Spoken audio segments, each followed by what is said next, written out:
우선 가장 중요한 건 계약부터 하고 보세요. 왓썹으로 기똥찬 똥찬입니다. 어제 테슬라 코리아에서 모델 Y 스탠다드를 5,699만원에 풀었습니다. 2021년에 대란이라고 했던 5,999만원보다 무려 300만원이나 저렴하게 풀렸는데요. 근데 보조금 정책을 보면 테슬라에게는 조금 불리한 조항들이 꽤 많아 보여요. 현대에는 다 적용이 되는 그런 보조금들이 테슬라에는 적용이 안 되기 때문에 최대 보조금의 한 70% 정도만 적용이 된다고 보시면 될 것 같습니다. 대충 서울시를 기준으로 보면 860만원에서 70% 정도, 한 600만원 정도가 보조금으로 나올 것 같고요.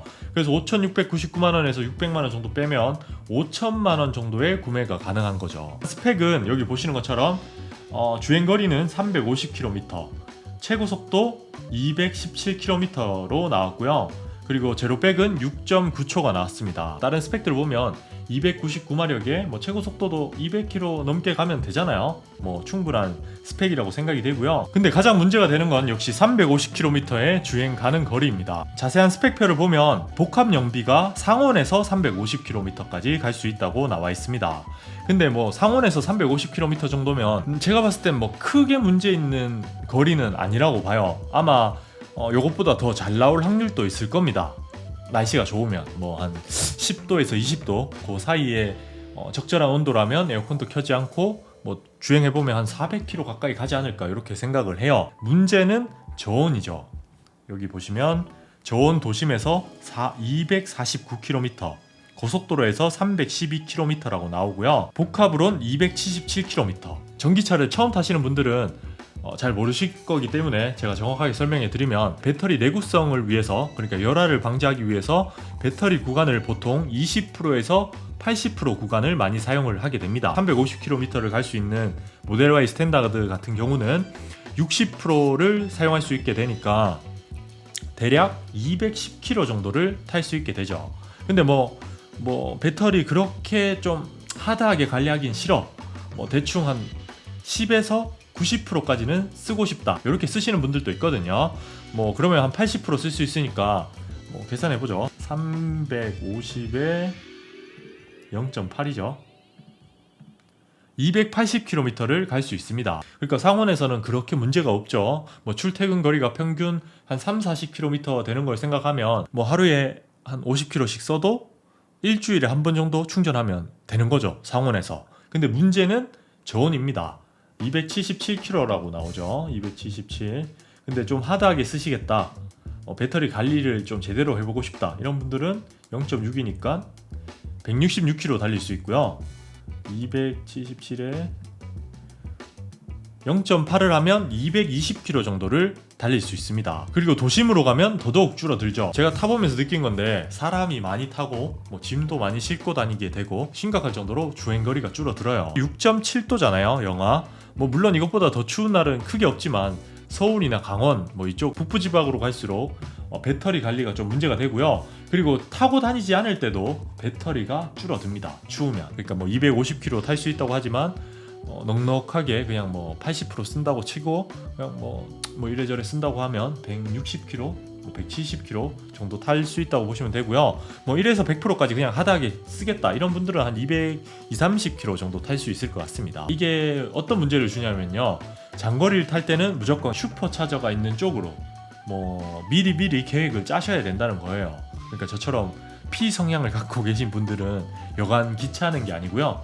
J인 분들은 되려 더 스트레스를 받을 수도 있겠죠. 내연기관 타시는 분들 기름 이렇게 불 들어오면 불안하잖아요. 그 느낌을 계속 받을 수 있다는 겁니다. 장거리 잘 안 간다, 이런 분들도 문제가 될 수 있죠. 집밥, 회사밥, 이게 정확하게 항상 비어져 있는지 이런 걸 확인하시고 구매하시는 게 저는 좋을 것 같습니다. 우리나라는 겨울이 없는 게 아니잖아요. 무조건 추운 날씨가 있기 때문에 메인카로 이 스탠다드를 사실 분들은 무조건 이런 환경을 다 고려해야 하는 게 좋을 것 같습니다. 그래서 제가 주행거리로만 결론을 내자면, 가장 좋은 분들은 메인카가 있는 분들, 그러니까 세컨카로 모델 Y 스탠다드를 사실 분들이 가장 좋을 것 같고요. 메인카가 없이 그냥 모델 Y 스탠다드만 타겠다 하시는 분들은 집밥, 회사밥이 정확하게 어떻게 되는지 확인을 한번 해보시는 게 좋습니다. 출퇴근 시간에 맞춰서 회사밥이 정확하게 있는지, 그리고 퇴근해서 집 앞에 이렇게 전기차 구역이 충분히 넉넉하게 있는지, 이런 걸 확인하시면 될 것 같아요. 앞으로 전기차가 더 많아져도 충분하겠구나 이렇게 생각하시면 메인카로 사셔도 될 것 같습니다. 그리고 장거리 뛰실 때는 확실히 좀 귀찮을 거 염두하시긴 해야 돼요. 네, 겨울철에 특히 그런 부분들 다 고려해서 결정을 하시면 될 것 같고요. 그리고 그 밖에 옵션을 보면 빠지는 게 거의 없습니다. 안개등 하나만 빠진 것 같거든요. 그래서 나머지는 거의 중요한 게 없다고 보시면 되고, 그 밖에 부분들은 제가 탄 경험으로 똑같이 말씀드리면 되잖아요. 실내 공간 아주 넉넉합니다. 내연기관을 보면 산타페 이상 정도는 나와요. 그냥 넉넉하게 타실 수 있고요. 개방감도 좋아서 아주 패밀리카로 타시기에도 괜찮을 것 같습니다. 그럼 이제 재미로 주문하는 방법을 간단하게 알려드릴게요. 그리고 제 경험에 비춰서 어떤 옵션을 선택하면 좋은지 나쁜지도 말씀드리면 좋을 것 같아서 저도 많이 고민을 했었거든요. 예전에 구매를 할 때 그런 걸 말씀드리도록 할게요. 일단 가장 중요한 건 리퍼럴 코드를 적용해서 구매하시는 게 좋습니다. 제 리퍼럴 코드를 고정 댓글에 올려놓도록 할게요. 꼭 그 링크가 아니더라도 리퍼럴 코드는 적용하시는 게 좋아요. 이번에 보니까 66만원 할인을 해주고 EAP도 3개월 적용을 해준다고 하더라고요. 이건 무조건 받는 게 맞죠. 그리고 그 링크를 타고 들어가면 주문하기 창이 뜰 겁니다. 모델 Y를 선택하시면 되고, 모델 Y 들어오면 롱레인지랑 퍼포먼스는 선택이 안 돼요. 그냥 무조건 스탠다드로만 구매를 하셔야 되고요. 그리고 아래쪽으로 내리면 색상이 나오죠. 이 색상도 진짜 많이 고민할 수밖에 없는데요. 물론 취향이 있으니까 취향에 따라 선택을 하면 되지만, 가장 추천하는 건 저는 화이트긴 해요. 가성비 면에서는 가장 좋긴 합니다. 그리고 제가 꾸준하게 모델 Y 관심이 있으니까 보면 화이트가 무난하긴 해요. 그냥 무난 그렇기 때문에 돈도 안 들고 품질도 좋고 관리도 편하고 모든 면에서 화이트가 합리적인 선택이긴 합니다. 하지만 또 개성도 무시할 수 없죠. 화이트가 너무 많기 때문에, 그러니까 가성비가 가장 좋은 걸 누구나 알기 때문에 화이트가 너무 흔하다는 단점이 있긴 합니다. 그래서 굳이 이제 선택을 하고 싶다고 하면 저는 블랙, 미나실, 블루 요 중에서 선택을 할 것 같고요. 레드 같은 경우는 제가 타고 있지만 250만원 주고 사기에는 조금 가성비가 안 좋다고 봐요. 뭔가 개성을 표현하고 싶으신 분들은 랩핑하는 것도 괜찮을 것 같거든요. 100만원, 200만원만 하면 되니까 또 지겨워지면 화이트로 바꾸면 되고, 중고차 시장에서 이 가격 제대로 받는 것도 아니고, 모든 면을 종합해봤을 때 250만원은 레드가 조금 스탠다드에서는 더더욱 오버인 것 같다 생각을 하고요. 그래도 저는 굳이 선택을 하자면 저는 블랙으로 갈 것 같습니다.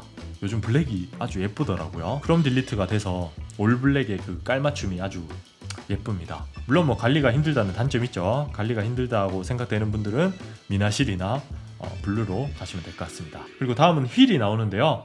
휠은 볼 것도 없이 그냥 19인치로 하시는 게 좋을 것 같습니다. 물론 20인치 하면 올 블랙이라서 더 간지가 나지만 가격도 250만원이나 하고, 전비며 타이어 교체할 때 경제성이며 모든 면에서 단점이 많아요. 승차감도 안 좋아지고, 그냥 오로지 간지만을 놓고 선택하기에는 스탠다드에서는 좀 뭔가 가성비가 안 좋다고 생각이 되고요. 그냥 19인치로 선택해서 휠캡만 블랙으로 바꿀 수 있거든요.